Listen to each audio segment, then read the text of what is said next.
Marc 11, 20, 25. Le matin, en passant, les disciples virent le figuier séché jusqu'aux racines. Pierre, se rappelant ce qui s'était passé, dit à Jésus, « Rabbi, regarde, le figuier que tu as maudit a séché. » Jésus prit la parole et leur dit, « Ayez foi en Dieu, je vous le dis, en vérité, si quelqu'un dit à cette montagne, « Ôte-toi de là et jette-toi dans la mer », et s'il ne doute point en son cœur, mais croit que ce qu'il dit arrive, il le verra s'accomplir. C'est pourquoi je vous dis, tout ce que vous demanderez en priant, croyez que vous l'avez reçu et vous le verrez s'accomplir. Et lorsque vous êtes debout, faisant votre prière, si vous avez quelque chose contre quelqu'un, pardonnez, afin que votre Père qui est dans les cieux vous pardonne aussi vos offenses. Mais si vous ne pardonnez pas, votre Père qui est dans les cieux ne vous pardonnera pas non plus vos offenses. Notre verset principal, c'est le verset 24. C'est pourquoi je vous dis, tout ce que vous demanderez en priant, croyez que vous l'avez reçu et vous le verrez s'accomplir. Notre titre, c'est donc « Ayez foi en Dieu ». Quand on t'autorise à tout demander et on t'assure que tu seras exaucé, ça te donne une très grande responsabilité. Ça voudrait dire que tous les problèmes que tes yeux vont voir, mais si tu pries le Seigneur va agir par rapport à tout cela. C'est écrit tout ce que vous demandez en prière.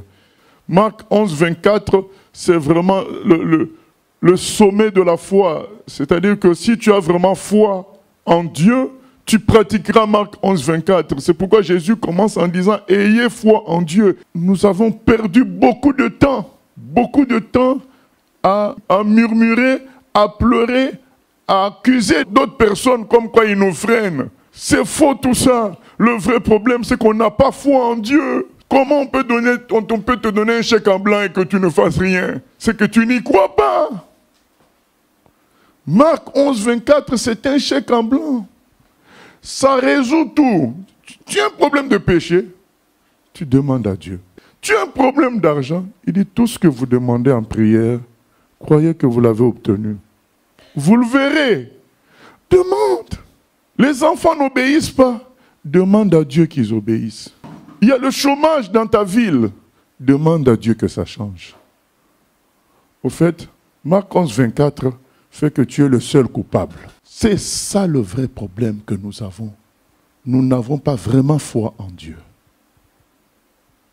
Nous avons une certaine foi en Dieu, limitée à notre entendement. Or, Dieu nous appelle à avoir foi en lui. C'est pourquoi Jésus dit, ayez foi en Dieu.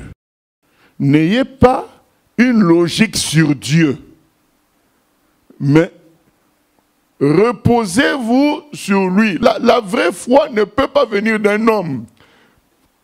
C'est Dieu lui-même qui se présente dans nos cœurs. Et il nous dit, prenez-moi tel que je me présente. Pas tel que vous pouvez comprendre. Je me présente comme le Dieu infini. Le Dieu tout-puissant. El Gibor, El Shaddai. Capable de tout faire. Moi j'aime beaucoup Daniel. Daniel a pu dire au roi Nebuchadnezzar, laisse-nous un peu de temps, nous allons prier. Et nous te révélerons le songe que tu as fait et son explication.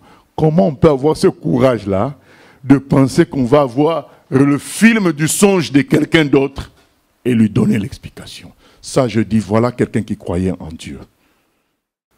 Ayez foi en Dieu. Croyez qu'il va faire.